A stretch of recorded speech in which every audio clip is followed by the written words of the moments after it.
So hello दोस्तों, welcome to my channel. आज की इस वीडियो में हम लोग बात करेंगे इंस्क्राइब एंगल थ्योरम की। मैं आपको प्रूफ करके बताऊंगा, इंस्क्राइब एंगल थ्योरम को यहाँ पे प्रूफ करके बताऊंगा। ठीक है, पहले आपको बता देता हूँ इंस्क्राइब एंगल थ्योरम क्या होता है, इंस्क्राइब एंगल में क्या होता है, किसको इंस्क्राइब एंगल कहते हैं। अभी यहाँ पर ए और बी आपका एक आर्क हो गया, यहाँ से मैंने सी पे एक लाइन खींची है ए सी और इधर से बी सी, तो इनके बीच में एक एंगल बनता है जिसको हम लोग बोलेंगे A C B, angle A C B. तो एंगल ए सी बी है आपके पास थीटा, मान लो ये 30 डिग्री होगा, मान लो। ठीक है, एग्जाम्पल के तौर पे थीटा की कीमत 30 डिग्री रख देता हूं। ठीक है, तो एंगल स्क्राइब थ्योरम क्या बोलता है, अगर यही दो पॉइंट से अगर आप सेंटर में एक एंगल बना रहे हो, जैसे सेंटर अगर मेरे पास ओ हो गया, सेंटर मेरे पास क्या हो गया, ओ हो गया, अगर ओ हो गया, मैं ओ नाम दे देता हूं उसको यहाँ पे। ठीक है, तो ये हो जाएगा आपका ए ओ बी, साइड सी बात है, ये एंगल आपका क्या हो जाएगा, ए ओ बी।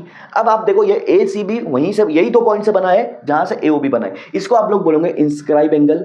और ये जो है इसको बोलोगे आप central angle, central angle, centre वाला एंगल।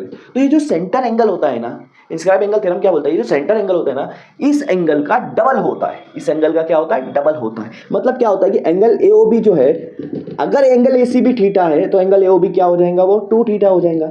इसका मतलब यह है कि अगर एंगल एसीबी ये वाला एंगल 30 डिग्री है तो सेंटर वाला एंगल कितना हो जाएगा, 60 डिग्री हो जाएगा। ये एक थ्योरम है।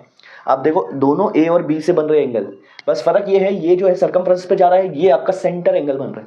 तो यही बताने की कोशिश करेंगे इंस्क्राइब एंगल जो है वो सेंटर एंगल से आधा होता है, या उसका उल्टा देखेंगे तो ये होगा कि जितना भी इंस्क्राइब एंगल थ्योरम जितना भी इंस्क्राइब एंगल होगा उसका डबल आपका सेंटर एंगल होगा।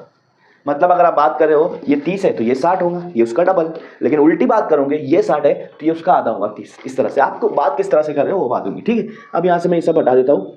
अब इसको प्रूफ करेंगे हम लोग, कैसे प्रूफ करते हैं देखो। हाँ, बहुत ये समझ में आ गया ना आपको, ये समझ में आ गया। हाँ, अब एक चीज़ बताता हूँ मैं आपको।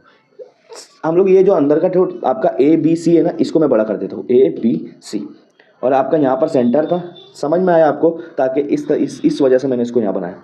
ये आपका ओ रहेगा, सेंटर ओ, ए ओ बी। ठीक है, अब आप मेरे को एक चीज़ बताओ, ओ यहाँ पर लिख देता हूँ ऊपर। आप मुझे एक बात बताओ, ये जो है ए से लेके ओ, ए से लेके ओ, ये क्या है, ये रेडियस है कि नहीं है। ठीक है, रेडियस है, इसको आर बोल दूंगा। तो ए से ओ कितना है आपका, स्मॉल आर लिख देते, आर है रेडियस। वही ओ से बी भी कितना है, वो भी तो रेडियस है ना, वो भी तो रेडियस है, वो भी रेडियस है। लेकिन अगर मैं सी और ओ को बनाऊंगा तो ये भी क्या आ जाएगा, ये भी रेडियस आ जाएगा, सी और ओ भी रेडियस आएगा। इसका मतलब ये हो रहा है कि ए ओ बी ओ, इसको बी ओ लिख देंगे चलो, और सी ओ, तीनों क्या है आपका रेडियस है, मतलब तीनों सेम है। ये यहाँ से यहाँ तक, यहाँ से यहाँ तक और यहाँ से यहाँ तक, तीनों क्या है, सेम है, क्योंकि तीनों देखो सेंटर से सर्कमफ्रेंस पे जा रहा है, और जो लाइन सेंटर से सर्कमफ्रेंस पे जाती है वो आपकी रेडियस होती है। सिंपल सी बात है कि नहीं। ठीक है, तो यहाँ से आपको दो ट्राइंगल बन रहा है, एक बन रहा है एओसी, एक बन रहा है बीओसी। अगर आप एओसी की बात कर रहे हो, ये वाले ट्राइंगल की बात कर रहे हो, तो ये वाला साइड और ये वाला साइड ट्राइंगल इस तरह से, हाँ, ये साइड और ये साइड सेम हो रहा है। अगर एक ट्राइंगल के दो साइड सेम है तो उसको कौन सा ट्राइंगल बोलते हैं, आइसोसेलेस ट्राइंगल बोलते हैं। और अगर दो साइड सेम है तो ये दोनों एंगल भी सेम होंगे। वो एंगल जो इन दोनों साइड से बन रहे हैं तीसरी साइड पे, वो एंगल भी सेम होगा। इसका मतलब ये वाला एंगल और ये वाला एंगल क्या है, सेम है। अब वो तो नहीं पता है कितना है, तो इसको मैं नाम दे दूंगा एक्स एंगल, और ये होगा एक्स एंगल। समझ में आया कि नहीं। हाँ, अब ये भी ट्राइंगल वैसा ही है, इसके ये साइड और ये साइड सेम है, इसका मतलब ये भी आइसोसेलेस ट्राइंगल है, तो ये एंगल और ये एंगल भी तो सेम होगा ना। अब ये एंगल y मान लो, ये भी y मान लो। समझ में आ रही है बात। हाँ, अब ये जो सी पे एंगल जो है, जिसको इंस्क्राइब एंगल बोला है, जिसको मैंने नाम दिया है थीटा, तो थीटा किसके बराबर हो गया, थीटा में दो एंगल है, एक एक्स और एक वाई है, तो थीटा को मैं लिख सकता हूँ एक्स प्लस वाई, लिख सकता हूँ कि नहीं, ऑब्वियसली लिख सकते हैं ना। ये थीटा किसके बराबर है, एक्स और वाई को दोनों को मिला देंगे बन जाएगा थीटा, मतलब वो इंस्क्राइब एंगल बन जाएगा।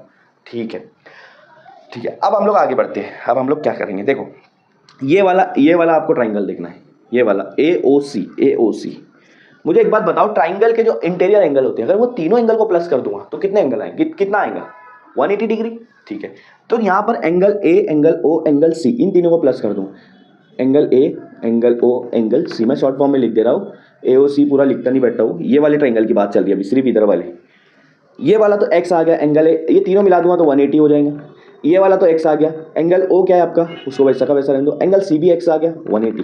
अब ये x और x कितना हो जाएगा, 2x, ये x और ये x कितना हो जाएगा 2x, तो एंगल O कितना आएगा आपका 180 माइनस 2x, कितना आएगा 180 माइनस 2x। तो ये वाला आपका कितना आ रहा है 180 माइनस 2x, ये वाला एंगल कैसे आया, x और x 2x हो जाएगा, और ये 2x उधर चला जाएगा तो 180 से माइनस हो जाएगा, तो एंगल ओ कितना आ रहा है 180 माइनस 2x। सेम इसी तरह से यहाँ भी एंगल जो आएगा आपका, ठीक है, ओ इसको यहाँ दे रहा हूँ, यहाँ भी एंगल आएगा, ये आएगा 180 माइनस 2y, क्योंकि इधर y है, इधर क्या है y है। ठीक है, ठीक है, समझ में आई बात भाई? बात समझ में आई क्या? समझ में आई। अब यहाँ से एक लाइन खींचो, ये स्ट्रेट लाइन है।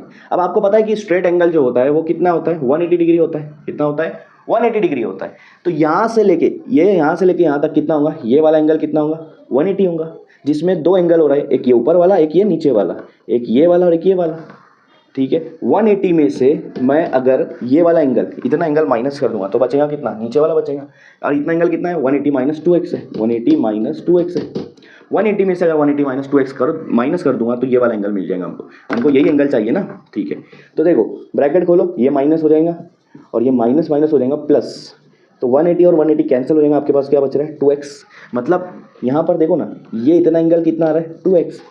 अगर ये x और x है तो ये वाला एंगल कितना आ रहा है? 2x। और एक और चीज़ है, अगर दो इंटीरियर एंगल आपके, दो साइड के इंटीरियर एंगल आपका प्लस करते हो तो तीसरे साइड का एक्सटीरियर एंगल आपको मिलता है। सेम सी बात है, ये दो इंटीरियर एंगल आप प्लस कर रहे हो तो ये वाले साइड का एक्सटीरियर एंगल आपको मिल रहा है ना? क्या है? 2x। वही सेम यहाँ पे y प्लस y क्या हो जाएगा? 2y। इसका मतलब यहाँ पर आपका ये 2x है, ये 2y है।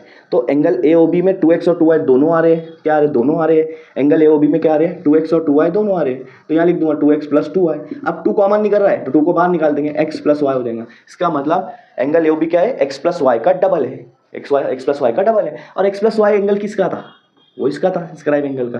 तो यहाँ पर बता दिया ना कि ये जो एंगल AOB है इस वाले एंगल का डबल है। अगर ये 30 आता है तो ये 60, अगर ये 40 आता है तो ये 80, अगर ये 50 आता है तो ये 100। तो यहाँ से आपको प्रूव हो जा रहा है कि जो इंस्क्राइब एंगल है वो जितना भी आए सेंटर एंगल उसका डबल आएगा। आया समझ में? इस तरह से इसको क्वेश्चन को देखो यहाँ पर सॉल्व किया है।